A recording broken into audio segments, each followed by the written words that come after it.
Après toutes ces explications qui ont été fort enrichissantes, nous ont fait comprendre certaines dimensions de l'évolution de l'Afrique elle-même. Et surtout du plan de l'Éternel pour ce continent. Effectivement, vous avez fait un détour du côté du président Henri Conan Bédié. Est-ce que sa mort a-t-elle une dimension spirituelle? Oui. C'est une grande étoile. La mort du président Aimé Henri Conan Bédié révèle une importance spirituelle de haute portée. En effet, son cordon d'argent va se rompre le 1er août 2023. Il meurt donc un jour de pleine lune, appelée la lune de la dispute ou lune de la moisson. Et cette pleine lune intervient dans le signe du Verseau. Lune de la dispute ou lune de la moisson. Et cette pleine lune a lieu dans le signe astrologique du Verseau. Or, le Verseau est gouverné par la planète Uranus. Le minerai qui est lié à Uranus, c'est l'uranium. Et si vous avez remarqué, en août 2023, il y a une crise qui va naître dans un pays qui est l'un, je dirais, des principaux producteurs de l'uranium en Afrique. Et cette nation, c'est le Niger. Cette crise au Niger va voir naître une alliance géostratégique entre le Niger, le Mali et le Burkina Faso. Tenez-vous bien, et cette alliance géopolitique, au plan mythique, au plan symbolique, au plan spirituel, n'est tout autre que la reconstitution de l'antique empire du Songhai. Je vais rapidement rappeler un fait, ça va vous aider. Entre 2009 et 2010, suivez mon regard, la Côte d'Ivoire est une vision. La Côte d'Ivoire est une prophétie. Il faut être un Joseph ou un Daniel pour l'interpréter.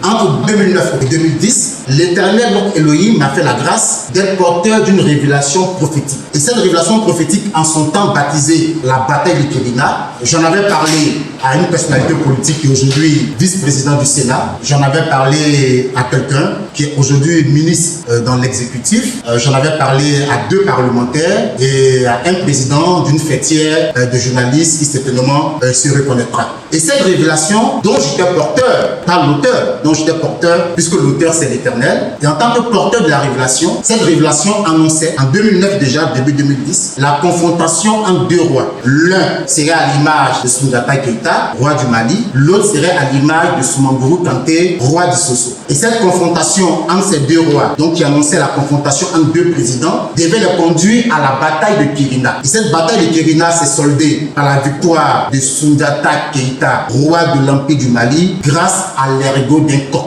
Dans le contexte ivoirien, l'ergot du coq n'est plus autre que l'action militaire de la France. L'histoire nous enseigne que la bataille de Kérina a eu lieu en 1235. Et vous faites la somme des chiffres qui composent l'année 1235, on fait 1, plus 2, plus 3, plus 5, c'est égal à 11. C'est la raison pour laquelle, au plan spirituel, l'ex-président a été arrêté le 11 avril. Donc, tout était prophétique, car l'Éternel est celui qui dirige la destinée des nations. Donc, voyez-vous, la nation ivoirienne, au plan spirituel, au plan, je dirais, symbolique, est à l'image de l'Empire du Mali. Tantôt, je vous ai parlé de la reconstitution au plan mythique, de l'Empire du Songhai. C'est le lieu pour moi, dans un élan prophétique et dans un élan patriotique, je voudrais lancer un appel aux autorités de cette terre bénie.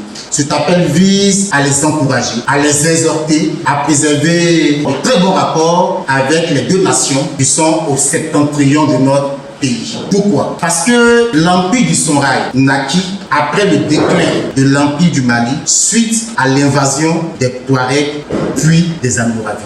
C'est le lieu pour moi de féliciter nos autorités pour cette tradition légendaire d'hospitalité et de bon voisinage. Je ne peux que les encourager dans ce sens. Notre nation ivoirienne, qui est aussi la seconde patrie de Christ, doit éviter d'accomplir la prophétie d'Ézéchiel 38.